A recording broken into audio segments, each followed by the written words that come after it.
You're listening to the Huddle Up Podcast with Chad Jensen and Zack Kelberman. Join Broncos Country's deep divers at milehighhuddle.com and sound off. And now it's time to drop some knowledge.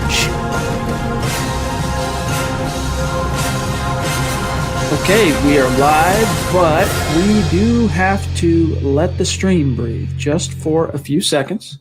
Make sure we've got 5 green check marks across the board. We're good. Welcome in, everybody, to the Huddle Up Podcast, presented as always by Mile High Huddle, powered by Overtime Media. I'm your host, Chad Jensen, and with me, as always, my partner in crime, my fellow football priest, my fellow co-host. You know him, you love him. He is Zack Kelberman. Zack, when Vic Fangio met with the media earlier today, there was no word on whether or not the Broncos-Patriots game was going to get flexed. And it turned out to happen. About 4:30 today, we learned the Broncos are not going to play on Sunday. It's going to be Monday night. Going to get a double header on Monday. But the good news this time, Broncos are the early game this time around instead of us having to stay up till 1 o'clock in the morning, for the gut reaction. Yeah, the world eagerly awaits Jarrett Stidham versus Brett Rippon. And I know it's an extra day for maybe Cam Newton to get healthy or an extra day for Drew Lock to get healthy. I still think it's going to be Rippon versus Stidham. Though it's a primetime game now. If the Broncos can pull off the upset, they'll do it in front of a national audience. And it's just, I don't really have many thoughts about it, Chad. I'm happy for the safety point of view. I think the players, their minds would be at ease, put at ease, not having to play on such a short notice. The contamination aspect from the Patriots maybe infecting the Broncos. I like more prime time. I'm happy it's not 9:30, 8 o'clock. I'm happy it's 7 o'clock, but that's about it. On one hand, you go, well, dang it, it gives Cam Newton, it gives Stephon Gilmore more of a chance to get back, make it out of the Q word, make it out of quarantine. But it also increases the probability of Drew Lock being able to play, as you mentioned. And I do think, Zach, that, and especially today, I listened to the Elway Access interview on the Broncos team site. Elway talking to Phil, what's his last name? Milani. And you could tell, dude, and just reading the tonality of John Elway and then also the content of what he said, they want Drew Lock to play this week. I remind everybody, there's a reason why they didn't put him on injured reserve, and that's because they expected and hoped to get him back this week. Elway said, Zach, quote, Drew Lock's shoulder is feeling good. Now, I know in terms of the rep rotation, he's basically been, because they got 4 quarterbacks on the roster currently, he's kind of been the last guy at the table during the portion of practice in which media can view it. We don't know, though, Zach, what's being said or what's being done behind closed doors. And the Broncos are still in a fortuitous situation because everyone knows he's injured. Everyone knows they can list him as limited. They can say he's questionable. They can even say he's doubtful on the injury report for the game, Zach. And the Patriots, they have no recourse. There's nothing that they can do. And the Broncos can make a game time decision, yet knowing 2, 3, 4 days in advance that it's going to be Lock. They're just, if you use a little gamesmanship here, you might give yourself a slight advantage if you're Vic Fangio. You're giving Belichick a taste of his own medicine. And I still happen to believe it's going to be Brett Rippon. I think you and I disagree. The Broncos may have hoped Drew Lock can return for this game, but I don't think their expectation or their intention was for Lock to return. Miami in week 6 is a much more softer landing spot, targeted return for Lock. I think it's gamesmanship on Elway's part as well. I think he's echoing what Fangio said with the 50-50 comment. He wants to make the Patriots prepare for Lock and Brett Rippon, maybe even Blake Bortles, Jeff Driscoll. Like you mentioned, they have 4 quarterbacks on the active roster. Any one of them can play. So it's just throwing Belichick a taste of his own medicine. And I still think, though, it's going to be Rippon when it's all said and done. We shall see. We'll continue to break it down. There's a lot of content to get to today because we heard from Vic Fangio. We heard from Pat Shurmur. We heard from Ed Donato. A few storylines, something Shelby Harris had to say about the game getting flexed today that we're going to talk about. And then, of course, it's our favorite podcast of the week. It is the Mile High Mailbag. So we're going to take a peek inside that, see what's on y'all's mind, get your questions in, any topics, any super chats, get them in, and we'll get to those here in just a few minutes. Because as you know, Zach and I are your football priests. Each and every week, we're here to offer you the absolution and answers to your burning Broncos questions. But first, guys, we got to take care of a couple of matters of business, starting with sportsbetting.com. This live stream pod is brought to you by sportsbetting.com. And as you know, Broncos country, gambling is now legal in the state of Colorado. Here's what makes sportsbetting.com the go-to no-brainer for sports fans. You get the sharp odds and low juice. You get hassle-free bonuses. You get 24/7 live support, and it's always a real person, and it's always in the United States. The kicker, though, guys, pay close attention here. At sportsbetting.com, you get a 100% risk-free week of sports betting up to $500. Not just one bet, but all of your bets. So how it works is like this. You get to play for a week. If your losses exceed your winnings, at the end of the week, sportsbetting.com is going to cover 100% of the difference up to $500, and you can roll that over one time. So head on over to sportsbetting.com/milehighhuddle. That's sportsbetting.com/milehighhuddle. Capitalize on a risk-free week of sports betting up to $500. All right, Zach, a couple other things real quick, and then we'll dive right back into the mailbag and the topics for today. Guys, Huddle Up and Mile High Huddle, we are growing at just an insane rate, and we have you to thank for that. But we also have a lot of new listeners and subscribers and viewers and members of this community, and we want to make sure everyone knows how to connect with us. So the best thing to do, first and foremost, in terms of staying on top of the news, staying on top of programming, giveaways, everything with regard to the podcast, follow us on Twitter at HuddleUpPod, and then also follow the main account at Mile High Huddle. If you do those two things, you're not going to miss anything pod-related or breaking Broncos news and analysis. And then a gentle reminder, head on over to huddleuppod.com and get your swag on. Get yourself a Mile High Huddle trucker hat. Get yourself, there's polos, there's face masks, there's the Football Priest t-shirt, the Football Priest hat, a little something for everybody. It's another way that you can support what we're doing here at MHH, and then also get a little something for yourself out of the whole arrangement. And if you're not in a position, though, to patronize the merch store, it's all good. Whether you're with us live in the moment right now, we love you guys, or listening after the fact as an on-demand podcast, love you as well. You can each do these three things. Subscribe, like. It's especially crucial on YouTube and Facebook that you like this video if you're with us. But if you really think Zach and I are doing a good job, if you think we're worthy of it, okay, share this video out. That's the best thing you can do. You sharing this video out is worth more to Zach and I than 10 podcast advertisers. Let me put it that way, than 10 advertisers. So that's more powerful. It's more meaningful. Do it. Share this video out there, whether you're on Facebook, YouTube, or even the podcast if you're listening on demand. Those three things: subscribe, like, share. You guys have no idea how much it helps us. And then one last thing, shout out to our Facebook supporters. We love you guys. If you are amongst our Facebook community and you would like to become an official supporter of Mile High Huddle, just go to facebook.com/milehighhuddle, and you'll see the big blue button that says become a supporter. Click that. Boom. You're in like Flynn. We love our Facebook supporters. Mile High salute to you guys. Appreciate you. This is the Overtime Podcast Network. Guys, everybody wants to find a way to make a difference and make an impact in the world. A lot of times people get too caught up with our lives. Things are happening. We got jobs, we got families, we got school, we got things going on. We don't always have the means to get around to doing that. But here's what's cool about Coors Seltzer. You can actually make a difference by just enjoying a great, great drink. And here's how it works. Coors Seltzer is launching the world's easiest volunteer program. By simply cracking open a can of Coors Seltzer, you're volunteering. Because our waterways, let's face it, they're at risk. 80% of America's rivers are drying up.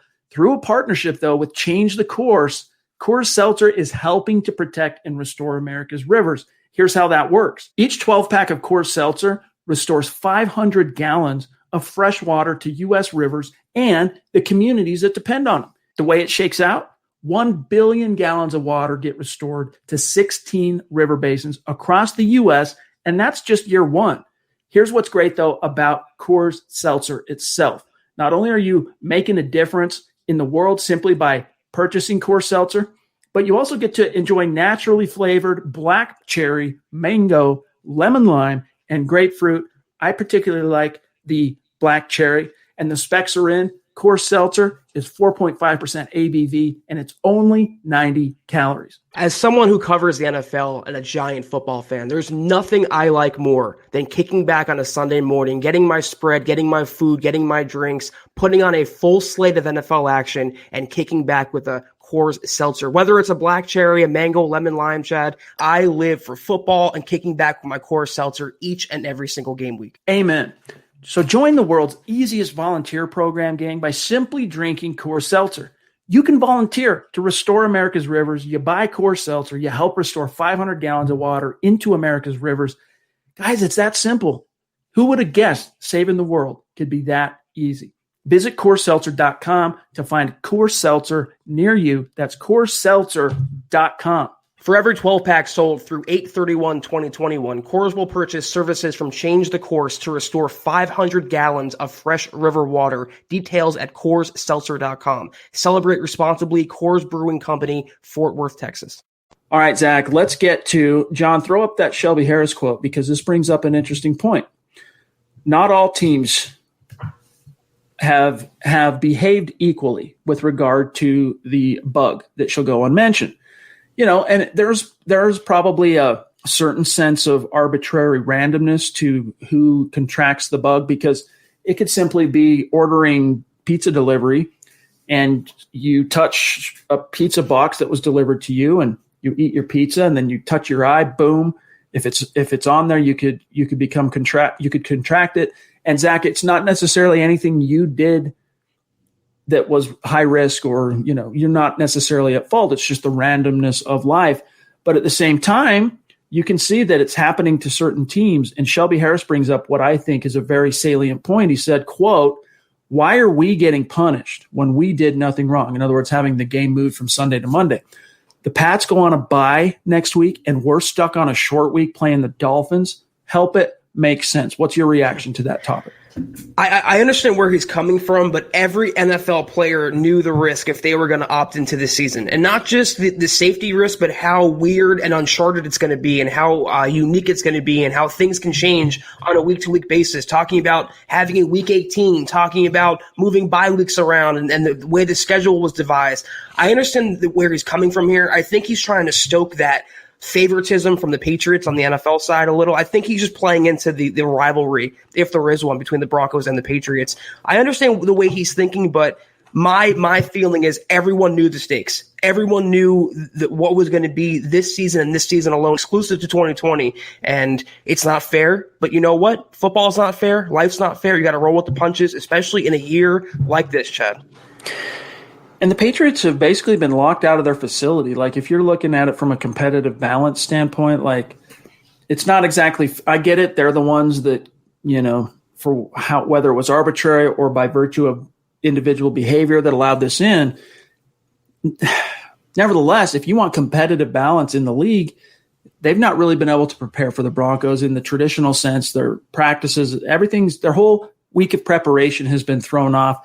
But I do understand why the Broncos were holding on for the possibility of it being Sunday, not just because of the fact that it's a better chance you don't get Cam Newton and you don't get Stephon Gilmore. But as Shelby said, suddenly you get a traditional 1 week turnaround turns into a short week, Zach, and that's not fair to the Broncos. But at the same time, as you mentioned, this is just an outlier year where teams just have to be ready and willing to roll with the punches. And listen, I mean, it's your next opponent that's up on the schedule right now. Let's focus on winning that game. And I kind of like what Mike Tomlin said, because the Steelers got screwed, Chad. They had their bye week early, and they're going to play 13 straight weeks now. And his one answer to that question was, "We do not care." And I love that mentality. I love that way of thinking. It sucks. It's not fair. It's the Patriots once again kind of gaming the system in a roundabout way, but just focus on the task at hand, focus on your next opponent, and beat the Patriots, hopefully, and move on. It's also, I think, a little bit of a case of the squeaky wheel gets the grease. Everybody knows that Robert Kraft and Bill Belichick seem to kind of have a unique and special relationship with Roger Goodell in the NFL front office. And you know, when things break, they tend to break in New England's favor. And maybe that's just due to the fact that, you know, they're the most dominant team of the modern era. Or it might just have something to do with Robert Kraft being a dang good campaigner as it relates to, you know, throwing his weight around with the league office. Let's give him a hand for that, Chad. Indeed. WE jumping in on Super Chat. Good to see you, my friend. Thank you for your support, as always, one of the superstars in our community. New England haven't practiced this week or even been in the facility, so it kind of makes sense to give them an extra day of practice. Rippon on primetime again. Yeah, so it's you know what? The primetime lights of Thursday night were not too bright for Brett Rippon, and if it does indeed end up being Brett Rippon who gets the start on Monday, I'm a lot more optimistic, I think is the word, that he's going to be able to manage that focus and scrutiny just fine. It's going to be against a much more, competent opponent than obviously the Jets were. But that defense that Greg Williams was throwing at Brett Rippon last week, I mean, not a ton of talent on that side of the ball, not a ton of great pass rush, but man, he had some unique looks and some pressures and some coverages and just, Greg Williams, I think one of the best play calling defensive coordinators in the league. So if he can hang with Greg, I'm a little bit more optimistic, Zach, he can hang with Bill. And also one of the dirtiest. And say what you want about Belichick, but he doesn't stoop to the levels of the bounty hunter himself, Greg Williams. And they were actually gunning the Jets for Brett Rippon's legs and his knees and coming after him, trying to injure him. So like you mentioned, the game is not too big for him. Say what you want about his lack of arm talent or his lack of the prototypical quarterback build, but he has this wise beyond his years approach to the game. That's what you want. And what better opportunity for this guy? If he can come in there, maybe not even win the game, but show solidly, hang in there with the Patriots and maybe go down to the wire with them, he could solidify himself as the Broncos' long-term quarterback too. So good opportunity for Brett Rippon, and I'm with you. I'm not scared if he's thrust into duty in primetime. Let's grab this question since it is the Mile High Mailbag and we are your football priests. From David on Facebook, he says, do you think the movement of the game benefits the Broncos or the Patriots the most? Which one tends to benefit most for the game itself? Let's not worry about it being a short week turnaround. Just for this game, what's your answer? Well, there's two players at stake for the Patriots and one for the Broncos. It's locked for the Broncos, but it's Cam Newton and Stephon Gilmore for the Patriots. That's their best offensive player and their best defensive player. So I think and also the Patriots are at home. So I just think it's an extra day at home. They get to just have another day of preparation. You don't like that for Bill Belichick, having another day to study you. But in terms of getting healthier or just healing up, it's got to benefit New England. I think it also, you can't dismiss the possibility of Noah Fant. I'm just telling you, like having an extra day, you don't know. I mean, he's young. What is he, 22, I think? Maybe 21, 22, 23, something like that. Either way, he's young. And an extra day of rest and recovery can have a palpable effect on the ankle that he's bouncing back from. Maybe even AJ Bouye. Like I'm a lot less inclined to cross those guys just automatically off the list for week 5 now that they're playing on Monday. Plus, because it's not just Monday. Because think about it. This game was originally scheduled, if I'm not mistaken here, correct me if I'm wrong, for an 11 a.m. start Denver time. So 1 p.m. Eastern time. In New England, you're getting 24, you're getting nearly a 36-hour additional window to, Noah Fant going out on the field, doing some stretches, pregame warm-up, testing it to see how he's feeling. It's a little bit more optimistic potentially that he could play. Maybe not AJ Bouye so much, but Fant possibly. I'm a lot more open to the possibility anyway. Wasn't it a 4:30 start, 4:25? Maybe I'm wrong. I thought it was the late afternoon window. I'll take a look since I broached it. It's a good point, though. I mean, they don't have just 24 hours. They have 24 hours and then some for the night game. So AJ Bouye, great point. I don't think Noah Fant plays. I think he's 1 week away, and I don't want to see a diminished Noah Fant out there. Bouye could play, but Phillip Lindsay definitely, it gives him another chance, another day to get healthier. Locke maybe, but I think overall it just benefits the Patriots. This is the Overtime Podcast Network. Oh no, you're right. So it was originally scheduled for 2:25 Mountain. That's unusual for an East Coast game. The East Coast games are usually in the morning, but even that still only shaves 3 hours, right? Off my point, which is that you get a full extra day and then some if you're Noah Fant to test that ankle, go out there, pregame warmups, and see if there's a chance that you might be able to make it for your team. So we'll see. Let's grab this one from Richie Rich with regard to Drew Lock. And I don't think this is a topic Zach and I necessarily share a brain on, because I'm of the opinion at this stage, when you're sitting at 1-3 and reading the tonality of John Elway, I think if Drew Lock tells you he's good to go, then he should then play him. But here's what Richie says. It's way too big of a risk to bring him back this week. Why potentially delay his recovery What if he gets a cheap shot? And Zach, before I serve this over to you, let me just read something that Vic Fangio said today in regards to him being able to play lock on Sunday. Quote, on what more he needs to see from him. Quote, I think besides just the throwing, which is the obvious evaluator to whether he's able to play or not, you also have to know whether he's capable both physically and mentally to take a hit or go to the ground. That's how he got hurt initially, going to the ground with his shoulder into the ground. The throwing is one thing, but can his shoulder take another hit, whether it be a direct hit from a player or going to the ground when he's getting hit? So that's part of the equation too, close quote. And Zach, my point on that is if he tells you he's good to go and he's not feeling pain in that shoulder, at some point that's a Rubicon you're going to have to cross. You're just going to have to say, well, we hope he can take a hit, because what are you going to do? Just have guys line up and hit him and say, how does that feel? You're not going to do that ever. So if he tells you he's good to go, then trust him and put him out there. Chad, you and I don't disagree on much, but I think we do see differently here. And I don't really care what Drew Lock thinks. I care what the Broncos training staff thinks, what the Broncos doctors think. He has to be 110% to come back this week. And not just because the Miami Dolphins is a better opponent for Lock to come back, and not just, to avoid a shot to his shoulder. Right now, Lock's confidence is as important as his health. You have to kind of ease him in there and hopefully put him in a situation where he can come back and get a win. Because you remember, he entered the season with potential, year of Lock, potential MVP aspirations, and it went quickly into the toilet bowl. So he, still being in the driver's seat to be the guy for the future, you want him to have an opportunity where he feels good about himself playing. And I don't think throwing him out there on the road in prime time against the Patriots, coming in cold again, where he's barely fully healthy, if that, is the best situation for the Broncos season or Lock's future. I would hold him out one more week. The Broncos are certainly trying to telegraph the signals they're trying to send to New England anyway, from the outside looking in, are that Lock is just not 100% yet. The way they're rotating his reps in terms of, the portion that's open to the media, they are trying to definitely telegraph that he's not quite there yet. And there's always that chance that that's just the truth, that what we're seeing, the way that they're portraying it, is the truth. And I'm open to that, obviously being the reality. But my intuition is he's a lot farther along in the recovery curve than the team is letting on. And part of that has to do as well with just listening to John Elway in that Elway Access. Check it out if you haven't. Maybe we can play the audio later. We'll see how much time we have. But let's grab this super chat from Mark Langley, one of the bona fide superstars in our community. Yes. Thank you, Love Mark. you, Mark. It's always a better stream when you're in it, my friend. So welcome. Facts. And we love you. What's up, my guys? Just wanted to say hi, and I hope all is well with you and the Broncos community.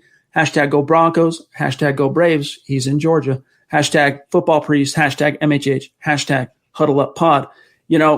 I've stopped being a huge MLB fan, Zach, and this is, of course, a Broncos podcast. But growing up, my team was the Braves because they were televised every game on TBS. And so I could watch every single game. And this was in the early 90s. I'm talking the David Justice, Ron Gant era with the Tom Glavins and the Maddox and the Schmaltz. Yes, that was my era of Braves. So although I'm not invested in the modern, the way that these teams nowadays, Brave, right, I do still have a modest emotional attachment.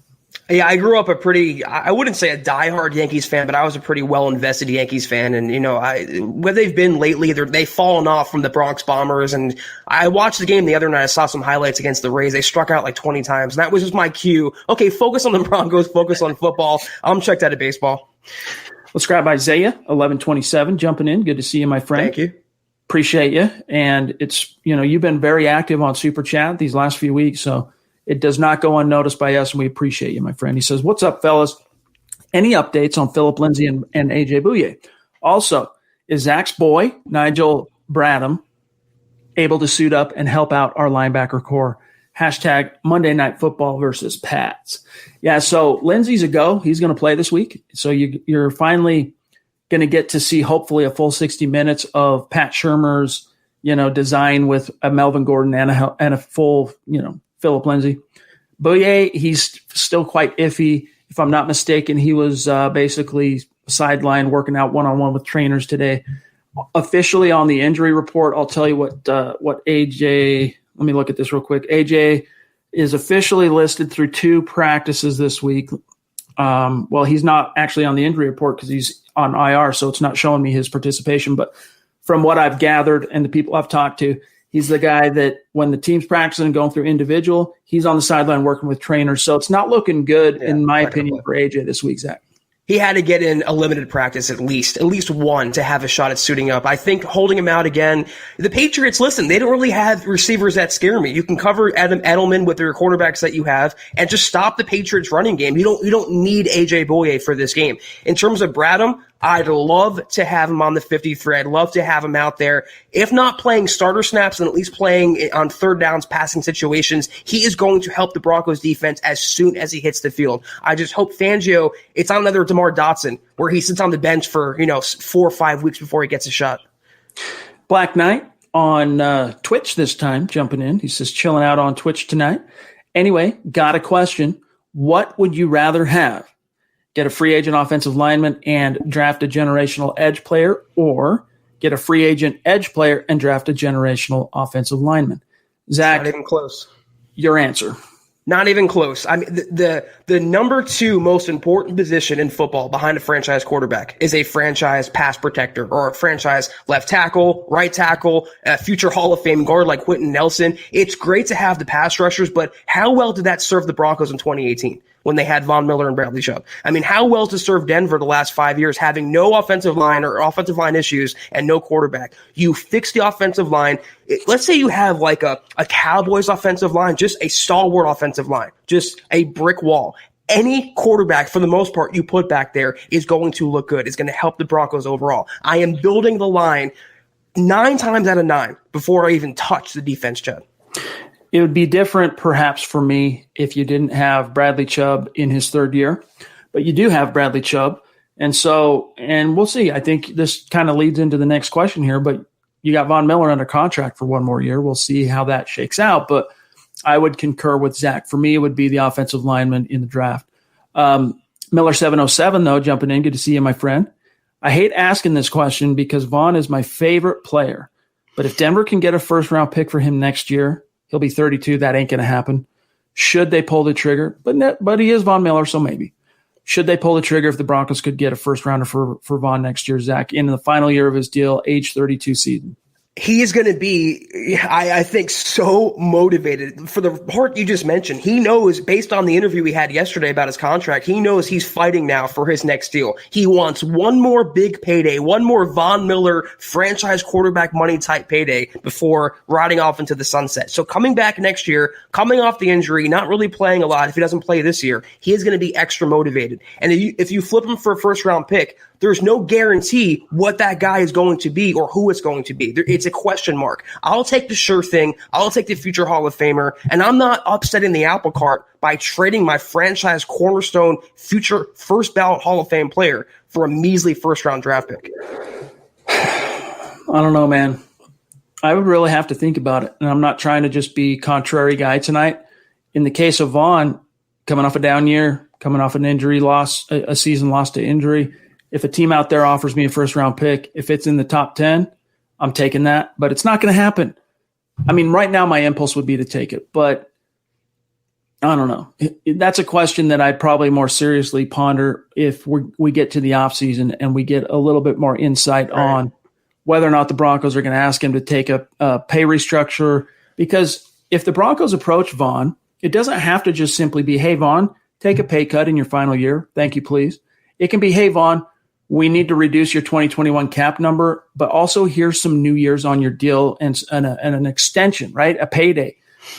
So there's a lot of different ways they can approach it. And several of them include, obviously, keeping him in Denver in 2021 and beyond. So I don't think Vaughn's story in Denver is anywhere close to being over quite yet, regardless of the drama that was kicked up yesterday on his kind of cryptic interview on the Fan. Let's grab Mike Evans, jumping in, bona fide superstar. Good to see you, my friend. Thank you, Mike. In order for Vic to take the full head coach, in order for Vic to have taken the full head coach position versus just focusing on the defense, what do you think of making Ed Donatel the assistant head coach? Vic has complete trust in him. So taking some of the pressure off of Vic in terms of the game day, juggling the different responsibilities that come with being a head coach, I wouldn't be opposed to that. In fact, I'm not sure who is the current assistant head coach. Monchek? I want to say it's is it John Pagano? I don't know. I have to look into that, but anything you can do to take stuff off of Vic's plate on game day, by all means. But at the same time, Zach, he's a big boy. He should be able to be the head coach and do what the head coach is supposed to do.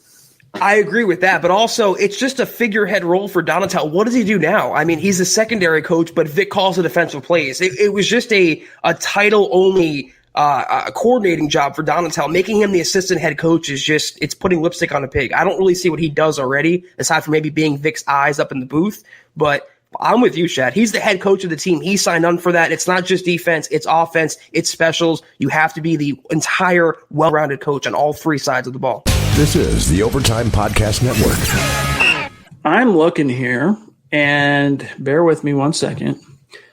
I'm not seeing an assistant head coach, officially a coach that has that as one of their titles. A lot of times what you see, for example, is, quarterbacks coach and assistant head coach. I don't think Vic has actually named an assistant head coach. So I think that is an open, for what it's worth, it's an open position. But interesting question. Appreciate you, Mike. Zeus McPeak, no direct question by way of the super chat, but Zeus showing the love and supporting the cause, keeping the lights on, as it were, at MHH Central here on YouTube. So thank you, my friend. As always, we love you and appreciate you and hope everything's going well for you down in Texas, my friend. All right, this is about to do a jump, and it just jumped directly to this very generous super chat from D-Dub. Dale. Everyone knows Dale. In fact, actually, I'm going to come right back to it. I just saw that he had an earlier one. So very generous. Thank you, Dale. And he lives in Paradise. He lives across the beautiful Pacific in Hawaii. Always good to see you, my friend, and you know how much your support means to us. He says, great to catch a live show. It's been busy. Thanks to everyone who can make it each week. It makes the replay better, seeing all the comments. And that's true, man. Being able to watch the actual broadcast and then seeing all the chat replay, as YouTube calls it, only adds to it. And then here's what else he says. 4 games in, Melvin Gordon money was worth the slight overpay. No pay. We go into the season with Lindsey and Freeman. Gordon has kept the running game churning, and pass pro blocks a real difference. Freeman is not the same. Let's run on the pass with both healthy guys. Yeah, I mean, Zach and I have had to – thanks again, Dale. We love you, buddy. Appreciate that generosity. But, Zach, you and I have kind of had to eat a modest amount of crow with regard to Melvin. But I have to remind everybody that as we eat the crow, we never clowned on or diminished Melvin, the player. We always said he's a good player, and he's an upper echelon back in the league. And there's a lot he could do, for this team. And he's shown that already through the first quarter of the season.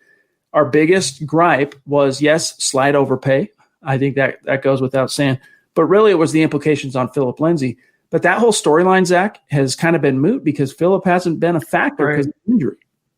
I was going to say, I still think he's kind of overpaid. He has 100-yard game, and he's the 6th highest paid running back, $8 million per year. I think he only looks – and he's played well. I'm not going to make any bones about it. I wouldn't say he's Barry Sanders right now, but he's played well. But I think he looks good because the Broncos offense, for the most part, hasn't looked that great. And would he have been as impressive? Would he have had 100 yards against the Jets if Phillip Lindsay was playing? So what Chad just hit on there is what my point is. Let's see what Phillip brings to the table starting Monday night. He's going to come back even more pissed off than he was before. And I think he's really going to make it harder on Gordon now to establish himself as that guy earning $8 million. I still think it's a slight overpay, Chad. I'm still dying on that hill. But to Dale's point, though, I shudder to think what this offense would have looked like these last 3 weeks without Melvin, because Royce Freeman, he's right. He looks even less than just a jag. He's not brought anything. And he's received a few swings at the plate, so to speak. I mean, he's received a few touches in relief of Gordon, a few receptions. We're talking about like his games are three rushes, 1 yard. That's what you're getting out of Royce Freeman right now. And so the Broncos just aren't giving him touches. But think about this. Melvin Gordon helps Jeff Driscoll storm back in week 2 after Drew Lock goes down, catches that over the shoulder in the end zone touchdown. Great play there. keeps the ball moving in terms of the ground attack. It's a viable threat to opponents. And then last week, gets his first 100-yard game as a Bronco, that 43-yard dagger at the end. Of course, almost half of his yardage came on that 43-yard dagger. Which was a breakdown on the Jets' part. Let's be real. 2 touchdowns in that game for him, too. So credit to Melvin Gordon. He really has, I think, outkicked what I perceive to be his coverage early on. But let's grab this one from Timothy. Appreciate the question, my friend. Is Drew the backup since he's only a week away? # state of being in Minnesota Vikings territory. Very interesting. So the way they're posturing it right now, Zach, is it looks like the pecking order is thus. Brett Rippon starter, Jeff Driscoll taking the 2 reps. Blake Bortles, almost forgot his name, number 3, and then Drew Lock bringing up the rear in terms of the rep share during the media viewing portion of practice. But I stress again, we don't know exactly how it's shaking out behind closed doors.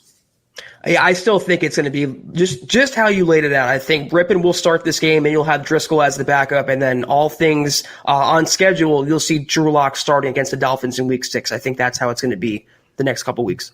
Shout out to Glenn Hauser, the man with the most bad A man cave I've ever seen, especially in Broncos country. Good to see you, my friend. Thanks for listening. Thanks for being in the live stream. Kenneth Booker, we're not normally known for being fantasy czars. That's not really our bag. However, Kenneth has a question. Should I start Phillip Lindsay as my flex or wait another week? Zach, the one thing about this to keep in mind is I thought Melvin Gordon was going to be the vulture, that any touchdown Phillip Lindsay would post in 2020, by and large, would be a run or a catch he took to the house from inside, from between the 20s, right? Not inside the 20. But what we saw in that first 2 quarters of week 1 before his turf toe injury is they gave him some goal line carries. It didn't work out well, but they did give him goal line touches. So my feeling is if you believe, if you think Lindsey's healthy and you're going to consider putting him in the flex next week, I don't know why you wouldn't do it this week, just because, we saw at least from those 2 quarters that Pat Shurmur views him on the goal line as well as between the 20s. You know why he got those goal line carries? Let me tell you guys. Come here. Because he's a workhorse running back. He's a 3-down running back. Don't tell anyone. But listen, in terms of fantasy, the Patriots defense, knowing Lindsey's going to play in this game, Bill Belichick will try to snuff him out. Coming off the toe injury, I want to see Lindsey perform 1 week in 1 game before I make a determination. I don't know who your other players are that you can put in the flex spot, but the Miami Dolphins defense is a lot softer in the front 7. It's a much better matchup for Lindsey in the Broncos running game, so I would wait 1 more week for Lindsey in the flex. Some prayers up for the grandma of the Robot of Doom 5. He says, hey guys, I don't comment a lot, but could everyone send some prayers to my family? My grandma isn't doing too well tonight, and it might be her last. She was a massive Broncos fan too. Thanks everyone. Absolutely, sure. My friend. Prayers up yes. For you, and our thoughts are with your family. Hope she pulls through, and hope your family can hang in there. So keep a stiff upper lip and stay positive. Chris Hernandez, a 24-year veteran of the Air Force and a bona fide superstar in our community, not only a superstar, but a Facebook supporter. This is a guy that is, he rides with you. He's shotgun with MHH, is Chris Hernandez. So love you, buddy. Really appreciate the support. Good to see you as always. Any topics, any questions you got, my friend, John will keep an eye out in the chat stream. We're happy to tackle anything that's on your mind. Also, Zach, shout out to Eclipse Stormborn. Yes, sir. Who is in the house with us here as well tonight, and he's rocking the Football Priest hat in his YouTube pic like a boss. Love that, my friend. Send me that pic, by the way, Troy. Let's get that up on Instagram. Let's show you some love. Quincy on Facebook. What is the reason Albert Okwuegbunam ain't playing? Zach, it starts with a B. Drop some knowledge. He's just not. I thought you were going to say bust. I thought that's where you're leading me into. No, I don't just think he's ready yet. I think he's. I don't know the word you're trying to think of here, Chad. But sorry. The Broncos are, for whatever reason, they are much more loyal to Nick Van Etten and Jake Butler, veteran players. Albert O can run really fast in a straight line. He's a good red zone threat, but he can't do much outside of that. He's a lot more raw than Broncos fans thought he was going to be entering the season. That being said, though, Noah Fant being out this week, I think he will be active. He'll get some red zone looks. He'll get some passes thrown his way. But don't expect a 100-yard, 2-touchdown effort against Bill Belichick and the Patriots in his first NFL game. Have some perspective. Yeah, I I think if Noah Fant indeed does miss this game, though, I think you would be remiss not to give him a few opportunities to dress him, A. B, give him a few snaps in the red zone, even if you don't design a pass necessarily to go to him. Get him out on the field and make Bill Belichick think a little bit. Like, use him. This is a chance for you. Even if he doesn't make an impact with the ball in his hand, this is a chance for the Broncos to get some utility out of their 4th-round pick with Noah Fant sidelined potentially, in the way it's looking anyway, with an injury. And by the way, my math that we were talking about earlier today in terms of, the game was originally 2:25 Sunday. Now it's going to be Monday evening. The game is actually going to be 3 p.m. Monday local time. So, so it's 5 Eastern, 3 p.m. local time. That's so hopefully you guys can get home from work a little bit early so you're not missing that. I would be right now calling your boss, texting him or her, him or her, texting and saying, hey, any chance I can get off a couple hours early Sunday because the Broncos are playing really early on Monday night. I'm going to be sick Monday. Don't expect me. There you go. All right, let's see what else we got here from Oscar, also known as JL Avenger 23 from YouTube. Definitely recognize you, my friend. Good to see you. What do you think about the possible performance of Jerry Jeudy or Tim Patrick on he's talking week 5? The New England defense is weak against receivers. Cheers from Costa Rica, and keep grinding, guys. Broncos country is not a geographic location, gang. It is a hashtag state of being. It is wherever you are. Great question. What's your outlook for Jerry Jeudy and Tim Patrick this week? They're going to be heavily leaned on, and it's a good point because the Patriots' pass defense, with or without Stephon Gilmore, is far from what it used to be. They are very leaky in their secondary, and they can be had. Now, whether Jerry Jeudy can catch the balls, whether Tim Patrick can separate, is a different story. Whether Brett Rippon has the time to find them down the field is a different story.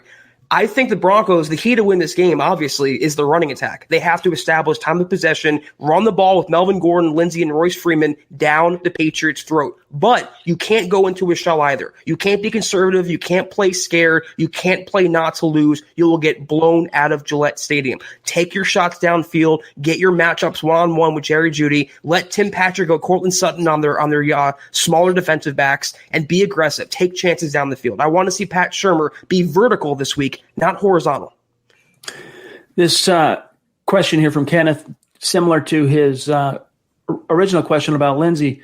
This one, though, comes via Super Chat. Appreciate you, Kenneth. And it involves, who do you put on the flex? Lindsey or David Montgomery, of course, the Chicago Bears running back. Isn't he playing tonight? Isn't the Bears-Bucks game tonight? What's the score, guys? I'm pulling it up now. Let's take a quick look here. A little late for that. Yeah, he might have. Let's see. He got that in 6:45. Yeah. Well, hopefully, that decision's probably already been made. Maybe we're just late getting to his Super Chat, but I would have went Lindsey because the Bucks run defense is pretty stout. For what it's worth. Hopefully you did, my friend. All right, let's grab Viagra jumping in on Super Chat. Good to see you again, my friend. Thank you. Appreciate your support. He says, I like Vic Fangio, but he seems to be another one of these good defensive coordinators, bad head coach guys. Not saying we fire Fangio. In 2021 or 2022, we target an offensive-minded guy. We're not going to lie to you. Our confidence in Fangio has been shaken a little bit by the way this first quarter. Because, look, you can't blame him for the rash of injuries, but the way he kind of navigated some of the decisions early on, especially week 1 and week 2, and then the way things that end of game against the New York Jets, which, by the way, Zach and I missed those last few series because we were setting up coming to you with the gut reaction, which is a lesson to us. We got to wait till the freaking final gun sounds and then we'll come on because we did miss a key storyline there. My confidence in Vic Fangio has been shaken a little bit this year. I'm not going to lie, but I still think though the jury is out in terms of his overall wherewithal and whether or not he should remain the head coach in 2021 and beyond. I haven't seen anything yet that tells me, hey, end of the season, can Vic Fangio? This is an Adam Gase level incompetence. Just a couple of 2 or 3 different things this year outside of the injuries, which he had no control over, that make me doubt him a little bit. I can definitely see the argument. This was a lifelong assistant coach. He was a lifelong coordinator. He never got the big seat. And you wonder why at 60 years old, he never got the opportunity, nor did he want it. You have to wonder about that. but it's too incomplete because he's never had, through 2 incomplete seasons now, a full roster with what he wants, his vision for the Broncos, his full defense, his full offense. And I don't think he'll get fired this year. I think he'll get all of 2020, especially with the injuries, and probably all of 2021. After that, all bets are off. I do agree, though, Chad, the next head coach of the Broncos, if or when they fire Fangio, it has to be an offensive guy. They failed with Vance. They failed with Vic. I don't know if they'll go back to the rookie, head coaching well. It just has to be an offensive-minded guy, considering where the sport is nowadays. Go find your next Shanahan. Go find your next McVay. Let's pump the brakes on the defensive guys for a little while. I just don't think you're going to see another head coaching change so long as John Elway is still the head football executive, or at least as the GM. I could see him – I've talked about this before. I could see Elway saying, look, I'm relinquishing the GM reins and I'm just going to be the president of football operations. I'm bringing in a GM. I'm going to hire somebody with Joe Ellis's input to be the day-to-day grind guy GM, help, basically formulate the list of candidates for the next head coach. If this were to happen, of course, if they were to move on from Fangio at some point in the future and Elway stayed on. Otherwise, Elway can't sell another head coach without himself getting sold down the river as well, in my opinion. Dennis Woods jumping in. Appreciate you, my friend. Thank you, Dennis. Talk about state of being in the fine state of Michigan. He says, looking forward to seeing how the Broncos use both Gordon and Lindsey in the running game. Amen. And Zach, you said it. This is a game in which, you got to get your money's worth out of Phillip Lindsay and Melvin Gordon. I want to see them on the field together at the same time. That was one of the things that Pat Shurmur and Vic Fangio teased before the season, is packages with them both on the field, using their receiving talents, their speed, their game-breaking ability. This is Pat Shurmur versus Bill Belichick. I don't like those odds on paper, but if Pat Shurmur can scheme out of his mind, if things break a certain way, the Broncos can hang in there on Monday night. And for what it's worth, if you guys can think back, I know it feels like a lifetime ago, but the season opener, what was it, September 14th or 15th, something like that? They started on the field at the same time. They actually were literal co-starters. The first snap included Phillip Lindsay and Melvin Gordon, and I don't remember exactly what the play was now off the top of my head, but it's all downhill from there. It really did go downhill, but nevertheless, I concur. Let's see some creativity, Pat Shurmur. Let's see you kind of sing for your supper and earn and display some of that, OC, X's and O's acumen that, he's got a really good reputation. Let's see it come out on the wash with how he's using these running backs, especially, it doesn't matter if it's Drew Lock or Brett Rippon. It's a young quarterback on the road at Bill Belichick. You've got to get that ground game going. Tom El Greco jumping in on Super Chat, north of the 49th parallel. Good to see you, Thank you, friend. Tom. Appreciate you. Need to see more Drew Lock sooner than later, especially against tougher teams, so I can get a fair assessment on whether he's our future QB. Thanks, guys. One more week. That's part of the reason why, Zach, I'm of the opinion that if he can play, if he tells you he's good, and there's no obvious, like a medical staff should be able to tell when they're testing him out, like the different things they can do, resistance. If he's going twitching when you do it and he's telling, no, I'm good. I swear I'm okay. Okay, then sit him down. But if it all looks good, play him, because I agree with Tom. You need to get as much sample size in year 2 from Drew Lock, especially in light of the way this season started and the fact that he's missed 3.5 games now, 2.5, as you possibly can. Yeah, we'll see him do some jumping jacks before the game. That'll be the end-all, be-all determining factor for Drew Lock on Monday. Flippin' Boots jumping in. Good to see you, my friend. Appreciate the super chat. He says, we can't count Drew out versus the Pats. Elway wants him in. And that's what I'm saying, dude. I don't know if it's – I don't necessarily want to play – here, let me see if I grab the next question, Zach, and I'm going to dial up on my phone. I got to scroll comment all the way up from Elway, and I'll play it so you guys can see what I mean. All right, let's I'll go through some of these here. John, you got me? The next one? It jumped on me. There you go. Thank you. Levi jumping in, $19.99 donation. Thank you so much, Levi. Quickly becoming a Super Chat superstar, Mount Rushmore. Thank you so much, Levi. He goes, Zach, Broncos versus Cowboys. Drew's back. Who are you taking to win? Is this a healthy Broncos team versus a healthy Cowboys team? Because if so, I do like the Broncos' chances. I think they can limit the Cowboys' offense, and Drew Lock and Cortland Sutton and all the other pieces, they can put some points on the board. But right now, your guys are going to hate me, but I would take the Cowboys. Their offense is just too lethal right now. They're scoring like 1 billion points a game, 10 billion yards a game, and as bad as their defense is, they just have too much firepower on offense, I think, for the Broncos with a Brett Rippon or a Driscoll or a Blake Bortles to contend with. But one-on-one, 100% versus 100%, I'm leaning Denver in that matchup. I'm almost there. And by the way, hold on, because I saw this today on my phone. Here it is. All right, hold on 1 second. Grab one more, guys, and then I'll have this queued up and ready to roll. 3-0 Bucks. That's what I'm talking about. I think it was Kenneth who had that question about Montgomery versus Lindsey. The Bucks' run defense is just so stout. What else? Thank you, Juana.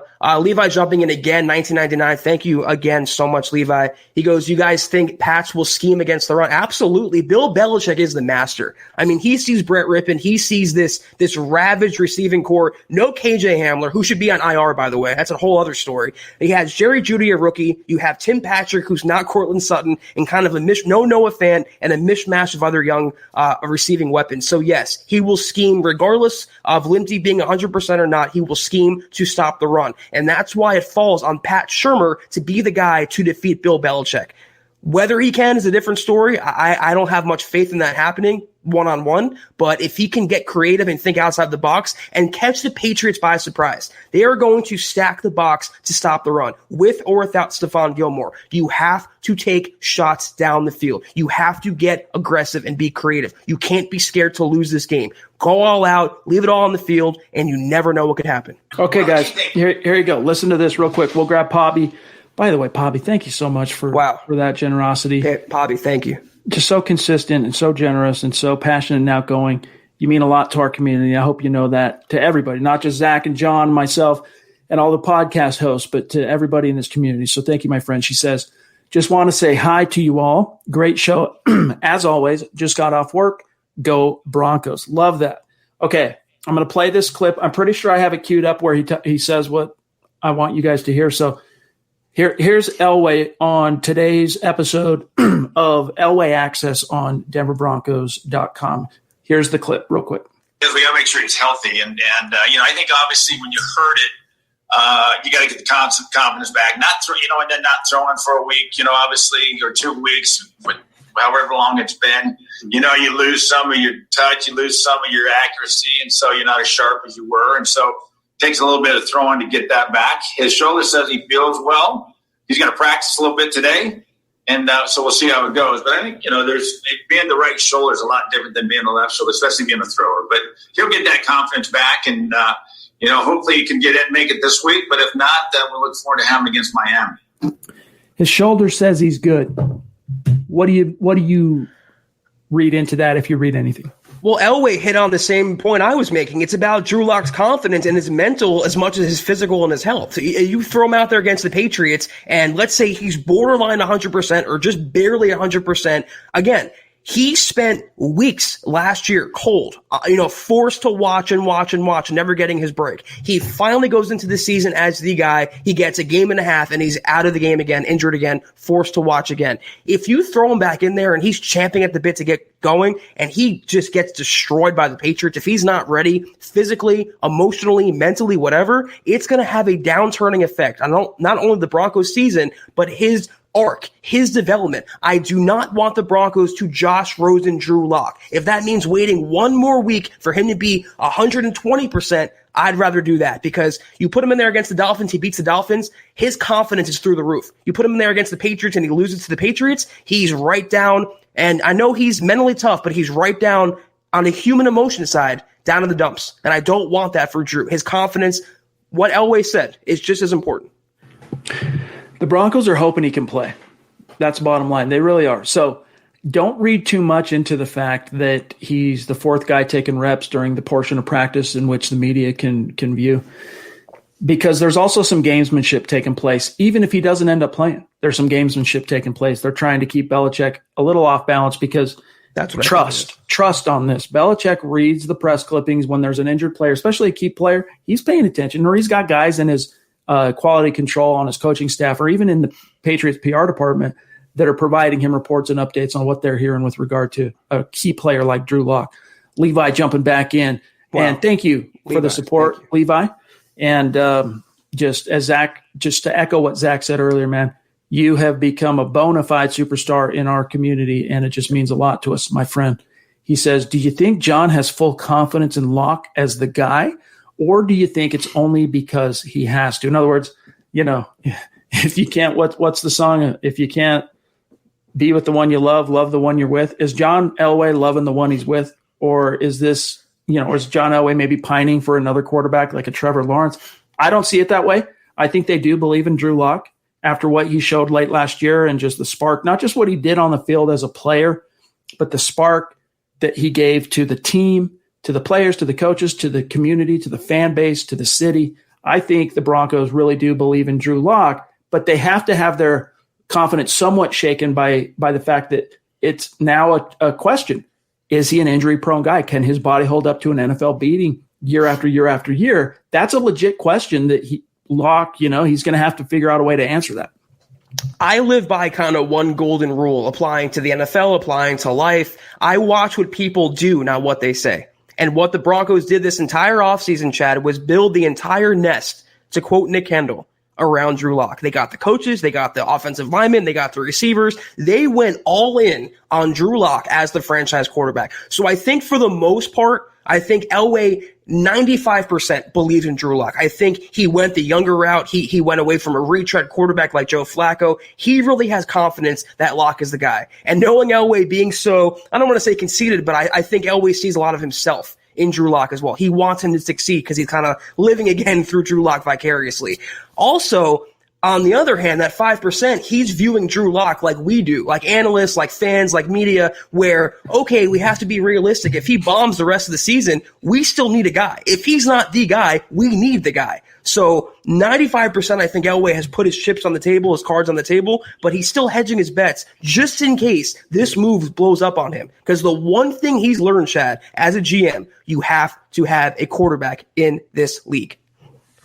Well said. Andy, guys, we didn't grab this while I was searching for the Elway clip, right? Andy on Facebook? No. Hey, guys, so if you started a new franchise, you're playing against the Chiefs twice a year, will you be drafting offense or defense to challenge the Chiefs? This is the big question. What do you do? Thanks, Andy Rock from Kansas. Go challenge the Chiefs. That reminds me, have you guys ever seen the movie Slapshot? It's a hockey movie. It's like a dramedy hockey sports movie. John's seen it. There's a scene in there where they say they challenge the Chiefs. Anytime I hear those three words in a row like that, I think of that movie. But anyway, what's your answer for Andy in terms of starting this franchise over? How do you set yourself up to vie against a team as stacked as the Chiefs? Well, let's look at the facts. In the Mahomes era, the rare losses they've had, Chad, have come against teams that had good offenses and good quarterbacks. Jared Goff, Lamar Jackson, to go toe-to-toe with the Kansas City Chiefs. It helps to have a good defense, but it's quarterback versus quarterback. Quarterback makes the entire NFL go round. So if I'm starting a franchise, give me Russell Wilson. Give me Aaron Rodgers. Give me a quarterback to go up against Patrick Mahomes and fight fire with fire. That is how you take down Kansas City. Without the quarterback, you're dead in the water. It doesn't matter who your biggest divisional foe is. You need that quarterback, and I still remain very hopeful and optimistic that Drew Lock can be that guy. Manny Wise jumping in to say, hey, name one quarterback that does not get hurt on such a play as Drew Lock got hurt. And that's a fair point. I do think there are some quarterbacks that are just tough, and they can probably take that. I do think there are some. The whole Lock is injury prone is way too premature.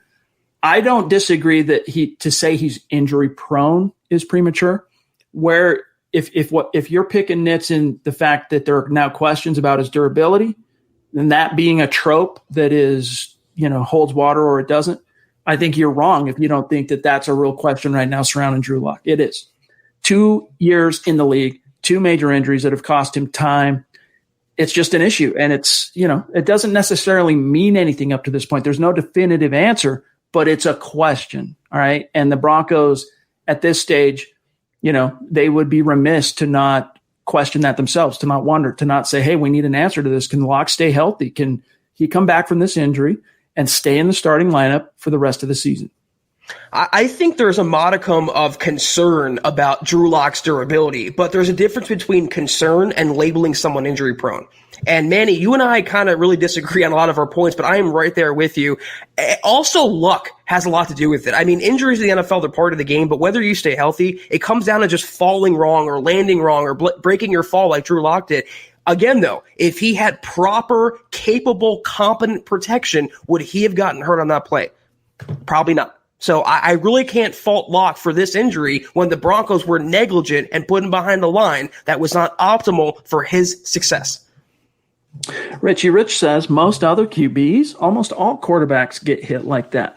They just don't throw out their arm like a noob.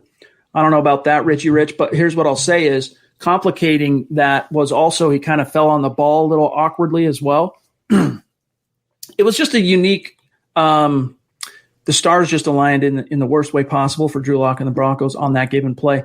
But Zach is not wrong in terms of, hey, it shouldn't have had to have come to that because the Broncos by that point, it should have been apparent against Tennessee that you needed to get DeMar Dotson in there at right tackle stat. And they waited, took Drew Lock getting hurt, and then Jeff Driscoll, and then Brett Rippon. Finally, of course, Eli got hurt, but it took an injury to Eli for them to sit him down, which then does make me wonder, like, was this a Joe Flacco neck injury? Yeah. Was this situation, like where you wonder, is this just the team looking for a viable, plausible out in terms of, sitting a guy down? I don't think so, to be honest with you. I think he really did get hurt. I know he got hurt, but was it that bad? I do think the injury was real. But it's just sad, Zach, that they couldn't have realized sooner that you needed to make a change and it had nothing to do with injury. And guys, show me one young quarterback in his first year as a full-time starter who wouldn't make the same effort on that play. One quarterback, especially a gunslinger like Drew Lock, not a game manager, a gunslinger who's trying to extend the play and make something happen. Josh Allen does that now every game, and he's being lauded as MVP frontrunner. Drew Lock is the same mental wiring. He's the same way. And because he was injured on that play, he's catching the flack when, again, like you just laid out, like I've laid out, like every Broncos fan has laid out, it was the protection. You fix the protection, as the Broncos proved last week, you fix or help fix the offense. All right, last question. It's a super chat from Levi, and then we're going to dip on out for tonight. Thank you, Levi. Really appreciate you, man. That's all we can tell you is it means a lot to us. He says, does PFF's stats matter in the front office? Do they look at PFF? Yeah, they do. In fact, John Elway himself mentioned a PFF statistic in that same interview today on Elway Access. He talked about it was on the topic of Bradley Chubb, and maybe it was just a coincidence that the Broncos tallied the pressures that Bradley Chubb was able to put on Sam Darnold last week, which was 10, according to PFF. Maybe the Broncos' own tally equaled that. But I don't believe a lot in coincidence, and I just know player-wise. I mean, Zach, we've told this story many times on this podcast, but traditionally we've had multiple players reach out to us privately. This was before it became common for teams to get their own subscription to PFF. PFF has a whole different tier that they do that actually providing information to teams now. And that started, I want to say, 2 seasons ago. But up until that point, Zach, we would have players reach out to us privately and say, hey, what was my grade today? What PFF grade me?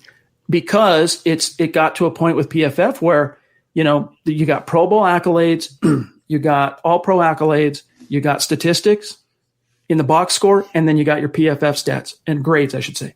Those things all combined to determining how players got paid and how they were valued by front offices. So to answer your question about a front office, I do think in the case of the Denver Broncos, I do think that they at least look at the information PFF provides them. How much they rely on it is anyone's guess. Yeah, those are the key words, the Broncos front office, because some teams value analytics more than others, and the Broncos happen to be one of them. They had Mitch Tanny for all those years, so they put a lot of stock into that. They look at the Pro Football Focus ratings and grades and all that, but it's not a guiding principle for the Broncos. They don't base their decisions around Pro Football Focus, and I would hope they don't, considering how clickbaity and how hot takey PFF has become. They look at it like you and I do. They're people. They're football fans. They want to see what's out there, what they can use to kind of craft their opinions, but not base their opinions around. All right, guys. We got to get out of here for tonight. Thanks to each and every one of you for giving us an hour of your time. We love you. We appreciate you. we're done for this week. Zach and I podcasting. It's Thursday. Now, normally what you'd have is Zach and I returning for the gut reaction immediately following the game on Sunday. But the Sunday game is rescheduled to Monday in case you missed it. So Sunday, Zach and I will be returning to you at our traditional scheduled time at 6 p.m. So look forward to that. We can't wait to talk to you, and we'll see kind of which way the wind's blowing with regard to some of these injuries. Is it looking more like Drew can play? Is it looking more like maybe Fant can play? Well, maybe we'll have more information on that, although I doubt we'll have a whole heck of a lot more insight until game time decisions roll around Monday. But then, appreciate you, Kathy, then we'll be back, of course, immediately following Broncos-Patriots with the gut reaction. And even before that, of course, we'll have the halftime show. We'll come to you with the instant reaction at halftime. So lots of content left to go from Huddle Up Podcast between now and Broncos-Patriots. Plus, of course, Friday night, you get Dove Valley Deep Divers, and then Saturday night, you get Mile High Insiders. Guys, you got to remember, you get 7 live stream podcasts a week from MHH, and it's the same time every day, 6 p.m. Mountain to 7 p.m. Mountain. And the only exception to that is on game day, where we come to you immediately following the game. So, Zach, have a great week, or weekend, I should say, my friend, and we'll of course circle back and break it all down on Sunday evening. Of course, we'll be at, it's a lot different than we thought it was going to be. We had a game to go over Sunday, but we should know more. I believe we'll know at least a little bit of some of the player statuses. I mean, we'll have a concrete, ruled in for the game. They might practice on Saturday instead of tomorrow since it's a Monday game now. We'll have at least some news to go over, and we'll all see you then. So looking forward to it. Follow the podcast in the meantime, gang, on Twitter at Huddle Up Pod. And then also, while you're at it, follow at Mile High Huddle. And then do not forget, do not omit this from your life. Following my partner, Zack Kelberman, on Twitter, at Kelberman NFL. Myself, at Chad and Jensen, as you can see for us both here on the screen. And as Levi reminds you, hey, before you dip on out yourselves, please like this video. It's a simple, organic way you can help support what we're doing. And we remind you, if you think we're doing a good job, share this video out there. All right. That's the best thing you can do. That's worth more to us than an advertiser. Okay. So share this video out there. And then our producer, John K, at John K, MHH on Twitter as well. And have a great weekend yourselves. Broncos country. We look forward to seeing you again on Sunday. And then, of course, Mile High salute to the Super Chat superstars and our Facebook supporters. You guys mean everything to us. We love you. Appreciate you. For Zach Kelberman, Christy Jump, the Queen. At the Before buzzer. We dip out. Yep, at the buzzer. She does that time every once in a while. So thank you, Christy. We love you. Appreciate you. You have a great night as well and a great weekend. And then we'll look forward to seeing all of you Sunday night, 6 p.m. Mountain, 8 p.m. Eastern. For Zach Kelberman, I'm Chad Jensen. We'll talk to you then. You've been listening to the Huddle Up Podcast. Join Broncos Country's deep divers at milehighhuddle.com to keep the conversation going.